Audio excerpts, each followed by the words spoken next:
March 20th, 2015. We had to euthanize Cybil Serval today. Jamie and Dr. Justin made the call to do it, and it was the best thing. I've always felt awful about Sibyl. She was born here, back before we knew any better, on May 22nd of 1996, to Lucky Serval and a male named Nairobi. We had a pretty young woman named Katie who would come in for the midnight, 2 a.m., and 4 a.m. feedings from 1994 to 1996.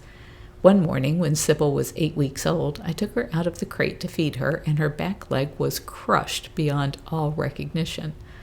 The vet, Dr. Stacie Wadsworth, said there was nothing salvageable in the leg to pin or cast, and that it would probably atrophy and have to be removed. I always hoped that technology would someday allow her artificial bones to enable the use of the leg, but that never happened, and neither did the atrophy. Instead, she just held the leg in a very strange position and hopped around on the other 3 legs just fine. But she's been in failing health for a while, and most of her recent lab work shows chronic kidney disease. She's never going to get better, and she is absolutely miserable and refusing to eat. It was time to set her free from her crippled and aging body. She was 19 years old. I looked back in my diaries to the date of her injury to see what was going on in my life that day. This is what it says. Don came back from Costa Rica. He created a South American corporation, but of course does not have any of the documents providing ownership of the shares or the terms or the bylaws. He said he did not include any provision for me in the event of his death. The name of the corporation is Whitco. He closed on the farm for $82,000 in Bagaces, that's in Costa Rica. He complained about the cable I had installed for $9.99 per month and said the perfect picture is lousy. He complained that he can't memorize the 3 new numbers of his favorite stations and that he cannot learn how to use the remote. I am so sick I can hardly stand up.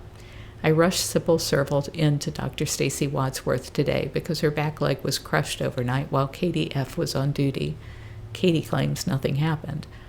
I had Jumanji and Black Magic neutered. Magic has berry, or sometimes called stargazers, and Jumanji, as his sibling, carries this fatal birth defect. There is no place for leopard cubs as pets, and I do not want them in zoos, so I thought it would be best for them. Don got so mad that he said he wanted a divorce and $1 million and to move to Costa Rica.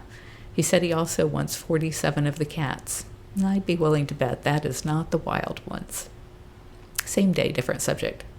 Hi, Carole. Tony from, I have his name here, but I'm not going to say it, from NBC called, and I give his phone number. He is interested in a background conversation with you about new laws being passed in states limiting exotic pet ownership and their impact on sanctuaries such as ours. Signed, Diana, from her iPhone. Hi, Tony. One of my volunteers said you called, and I tried to call you back at, I gave the number, but your mailbox is full. Happy to talk to you about the changing laws that ban private possession and handling of big cats and how it affects sanctuaries. My cell number is blank. Meanwhile, I will send a couple of documents to back up this statement. Feel free to quote from this email, our website, or use the graphics. And then this is what I sent him. In 2003, Big Cat Rescue had to turn away 312 big cats. But in December of that same year, the Captive Wildlife Safety Act became law, after 6 years of trying. Every other year, the number of big cats that we had to turn away was doubling. But the very next year, after the Captive Wildlife Safety Act passed, the number of big cats we had to turn away dropped for the first time ever, and it dropped to 110. The new law made it illegal to sell big cats across state lines as pets, so there were a lot of parameters in there, but the effect was that the breeders and dealers saw what was coming and scaled back the breeding.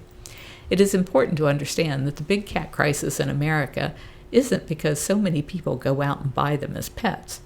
The cause of the problem is that so many people will still ignorantly pay to have The cause of the problem is that so many people will still ignorantly pay to pet or pose with a cub. Those cubs are only profitable until they are about 3 months old, and then are often given to anyone who will take them, including pseudo-sanctuaries.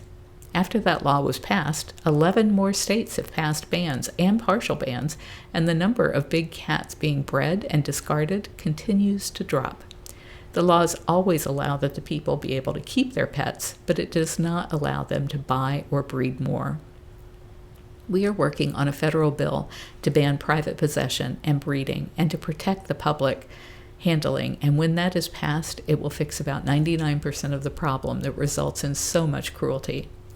ACA-accredited zoos will still be able to breed for species survival plans, but there is never enough room for all of these cats to go. But that would be less than 1% of the number of abandoned big cats that we see today. The only people whining about where all the big cats will go in the face of new laws that ban private possession are those who are either profiting from the industry or those who believe it is their right to own a top-level predator. For the Cats, Carole Baskin, CEO of Big Cat Rescue.